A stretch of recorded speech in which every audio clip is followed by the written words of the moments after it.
Well, let's get started. If other people join us, we'll deal with that as that happens. First of all, I think I had a question. Go ahead, Manal.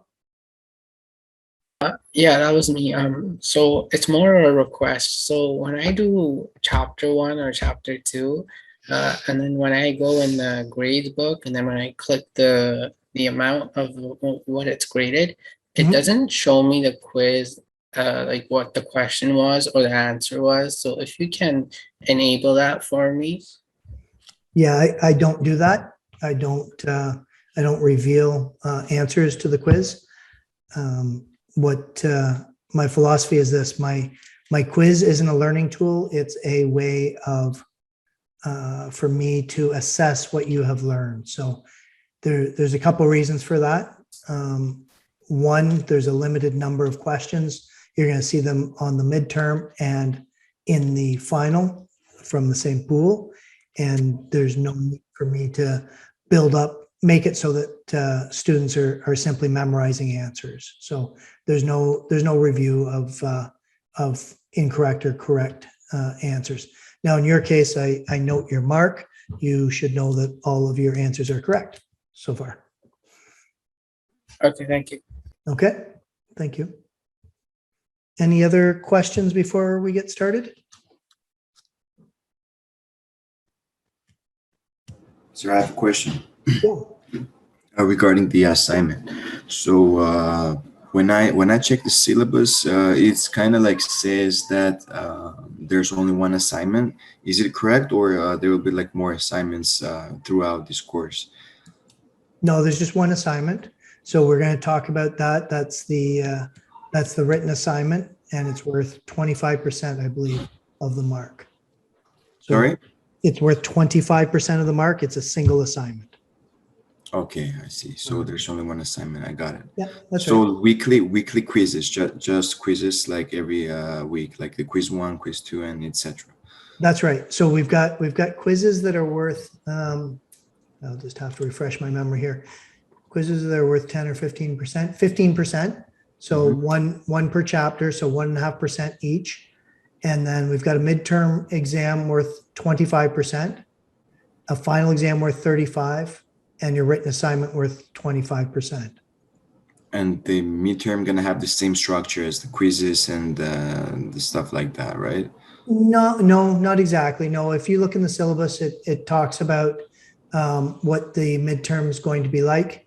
It says chapters 1 to 5 is what's covered, plus No, I mean like the questions, like multiple choice questions, and the short answers will be there too, right? That's right. Yes. So if your question is whether the multiple choice, multiple answer ones and true false, yes, that'll be exactly like what you're seeing in the quiz. It won't necessarily be the same questions, but you could see some overlap. Okay, and any discussions like we have to follow through like every end of the week? Like some of my classes like have discussions like mandatory that we have to do like discussions every week. Is that mandatory in this class too? No, I don't do that in this class. I do it in 3750 and 2750, but I don't do it in this class. So no discussions. I got it. Thank you so much. Yeah, not a problem. That was it. Thanks. Okay, thank you. Anyone else with questions before I get started? Okay, so just a few things that I want to talk about today. I see that probably 3/4 of the class got both their academic integrity module and their course requirements quiz in, and were able to do quiz 1. If you happen to be one of the people that you didn't see that quiz 1 was available, check your marks in both the academic integrity, which needs to be 1 out of 1, and the course requirements, which needs to be 22 out of 22. I will have left comments for you if you've submitted something that was not acceptable for the academic integrity. Sometimes people will submit a screenshot but not have their name included in that screenshot. So that's one of the more common failings in the academic integrity module. The other is just random miscellaneous submissions of screenshots that don't mean anything to me. So that's, of course, doesn't get you through that requirement. If you've joined the course late and you don't have access to the academic integrity module, you need to let me know so that I can get you enrolled in that, because it's an absolute requirement to get that done and marked as perfect before you get a chance to do any quizzes. So yeah, both the academic integrity and the course requirements quiz both require my interference or acceptance. The course requirements because it's late, and the academic integrity because I have to manually check and make sure that it's got your mark, your name, and everything, and that you've got 15 out of 15 on the 3 modules altogether. So that's that. If you're in a position where you believe you qualify for an accommodation, I would suggest that you reach out to the Student Accessibility Services. Please do that sooner rather than later. It doesn't seem like it will come as fast as it will, but we'll have a midterm on November 2nd, and some people will be accommodated with various different accommodations. And if you haven't reached out to Student Accessibility Services, I can't offer any accommodation to you. So please go ahead and do that. That generally stays on file. I don't know if that has to be done every year or if it stays on file as long as you're a student here, but it allows professors to give you the accommodation that you deserve or need, so that you're on equal footing with other students. And then my third topic of conversation is about the term paper. I'm already starting to get some questions about that, which is great. It is a fairly substantial undertaking in terms of being a written assignment. It's going to be, I'm just looking at my Word requirements. It's due in Word format. It'll be due on Tuesday, November 23rd by a minute before midnight. And it'll be penalized if it's late. Now, there are 12 potential topics for the term paper. I will start releasing them this week in sort of at random times. You'll see 1 or 2, assuming I can. I mean, there's two possibilities. Either they'll all suddenly appear at some random time, or if I am allowed to by the system, I will release them one at a time at various different times during the day, just to give all students a chance to review them. There, like I said, there's 12 different topics. There's limited enrollment. We've got about 140 students in the class, 139 at last count. So that would mean that I would set a maximum of 12 students per topic. So the topics do fill up. So if you see one, even if I've only released 3 and you really like one, please join it. So I will not, once you've joined one, I will not move you. I'm not playing that kind of game. If you accidentally sign up for a topic, you're stuck with it. So there's no way, as I've said before, sometimes this class has 300, 350 students in it.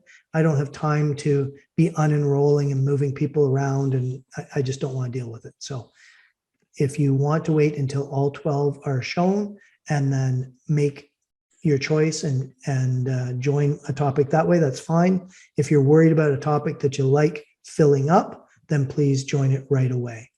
I would suggest, and I always do, suggest not to procrastinate.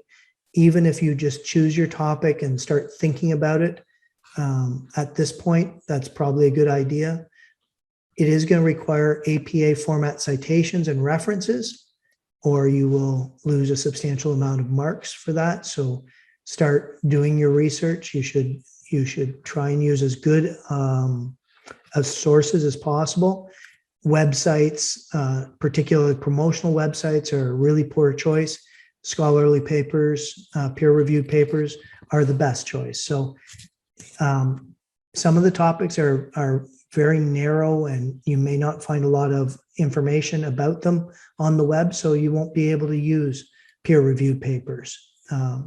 If you're not aware, Google Scholar is where you want to start.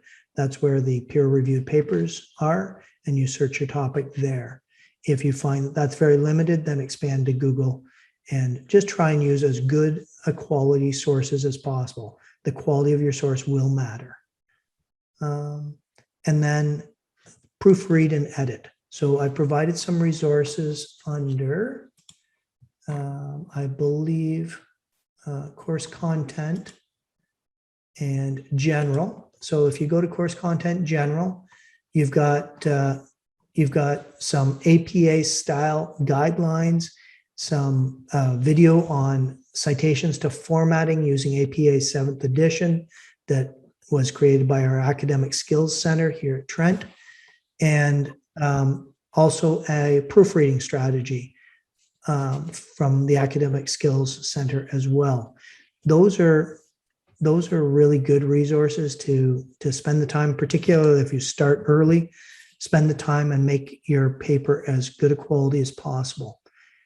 I include a written paper like this, and it's worth 25% of your mark for the express purpose that I find a lot of students aren't good communicators in terms of writing assignments. So please use lots of resources. Reach out to me I won't proofread your paper, but I will offer suggestions and answer questions for you to try and get you to the kind of quality that we're looking for. This is a first-year university paper, so you're expected to use citations and references. You're expected not to have spelling mistakes, have good grammar. You're expected to be concise and not ramble on. So you'll have a finite number of words to respond with. You'll want that to be nice and concise. And what I normally do is I put all sorts of information down and I start slashing it. I find out what's not important to making my point. So I might write 2,000 or 2,200 words and end up with 1,500 by doing some good proofreading and editing. So it is an assignment that you're expected to do on your own. It's not a group assignment by any stretch. You do have the option of reaching out to the Academic Skills Center. They will help you in terms of proofreading and working your way through. And perhaps if you just don't know how to write a term paper or an essay like this, they will offer that as a service to you. So, and they'll actually go through and proofread your submission and give you pointers and push you in the direction of having a better paper. So that is going to appear. There's on the left-hand side menu, the one that's got announcements and assignments and assessments, all those things. There's a currently hidden tab called Groups Bracket Topics. So I will enable that. And when you see that appear on the left-hand side, that means at least one topic will be revealed to you. So my idea of releasing them over a period of time is because we have students that are working in completely different time zones. So if I released it at noon here, perhaps that's midnight wherever that student is. And if that student's not up, then they might not have the same chance to get as good a subject as they want to. So I just drop them in every so often and let people fill in or choose which one they want. Now, as you would have seen in the course requirements quiz, once you choose it in the group's topics tab, it's going to disappear from there. Do not panic. Do not send me an email. Look under assignments. Your assignments tab is where your specific assignment and only your assignment will show up. Okay? So that's really all I had to say. I guess to recap on the first quiz, lots of people did very well. I actually didn't see any bad marks of the 3/4 of the people that did it. You should be aiming for perfect. And I get that that's not always achievable, but you've got lots of time and it's an open book format. So, take the time to read the questions carefully. Don't rush it in at 11 o'clock on Friday and just kind of get jammed up for time. Start it early in the week, work your way through. Don't submit it until you're ready, until you've had a chance to review it. So they're relatively easy marks. You should end up with a very good mark out of 15% total from your quizzes. Any questions, comments, concerns? Oh, I had a question again. Yep. Can you, for the quiz, could you release the questions but not the answers? Nope. No, No. okay. Yeah, sorry. My suggestion moving forward is to take screenshots or copy and paste, I guess. If you want to do that. Again, I just want to protect that pool. I'm sure if you search online at one of the various cheating websites, all the questions and answers are probably there. My purpose in doing the quiz is it's worth 15%, which is significant but not overwhelming. My idea is to keep students moving forward each week. When I first taught this course, I got to the midterm and about, I don't know, 70% of my class failed the midterm because they actually hadn't read anything from the text at that point. They'd come to my lectures or slept through my lectures or whatever, and they had not actually read the book. So they were completely lost when it came. So my purpose in doing it is just to keep you moving forward and keep us on the schedule of one chapter per week.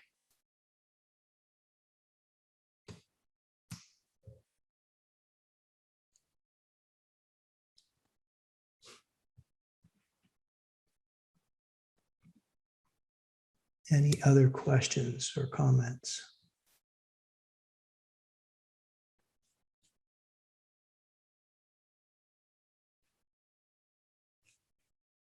Okay, well, I will hang out and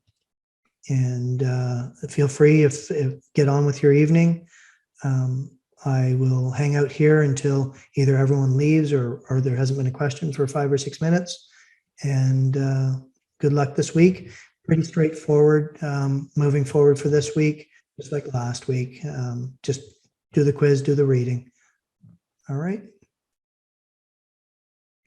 Thanks, guys. So I'm just making the first topic available. Should be available momentarily.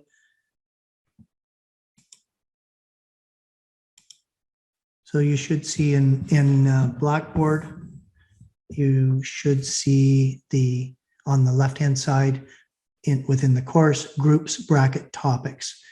And with a little luck, you'll be able to see just topic 1.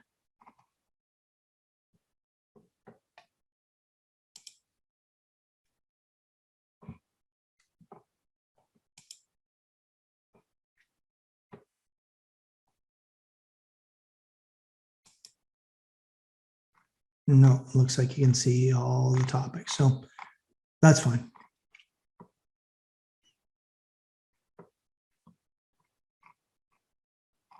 So all the topics are available. I don't have a granular way of hiding them and releasing them little by little. So they're all available to you, I believe. If someone has a chance, just verify that for me, please. Is it with the term paper topics and then it says view sign up sheet to join a group? Yeah. So if you click on that link, it'll show you all the topics to choose from.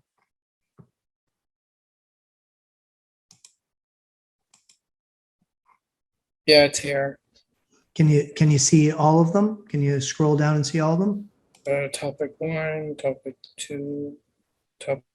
Yeah. So they're all there. Yeah. Yeah. Sir, once again, like where we have to find those topics, can you say that again? Sure. When you're in the course, Yeah. where it's got homepage, getting started, syllabus, etc. You may have to refresh your page, but there is now under general discussions, there's an item that says groups, bracket, topics. General discussions and On the I only see left-hand general side. discussions here and the groups. Yeah. So click on the groups tab. Yeah, you asked me to like sign up sheet to join. Yep. Click on that. Click on that, and that's going to show you. You don't have to choose anything right now, but it'll show you all the different topics. Okay, I see it right now. Thank you. Okay. So take your time and pick those. unless you see something that you absolutely have to have, in which case go ahead and choose that. Right.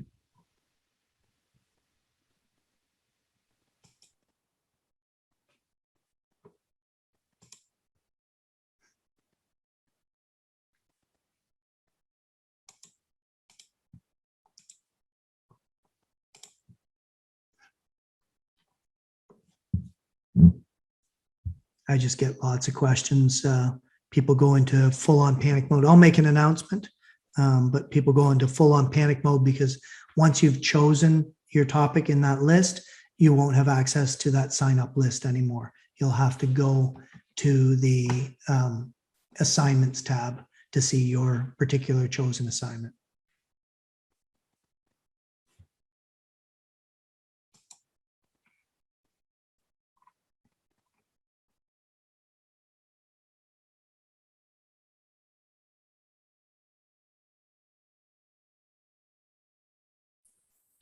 Hello, Professor. I have a question about the assignment, essay part.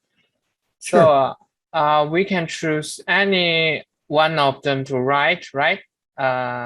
Yes, that's correct. And we just need to sign up for it. And That's right. Yep.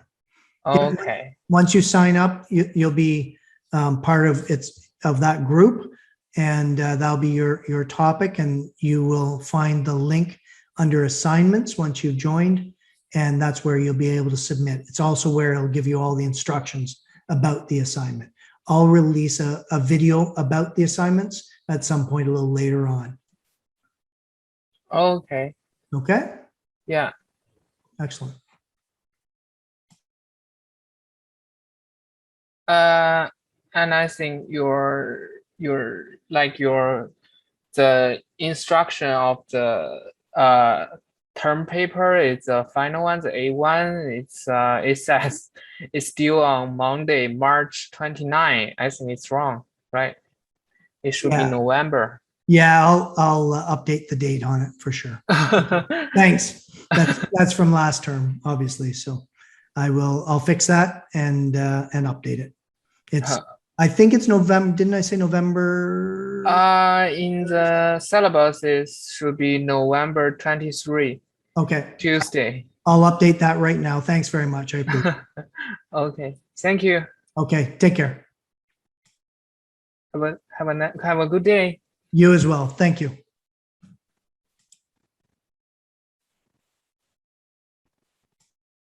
I have no question. I'll leave as well. Thank you for the questions.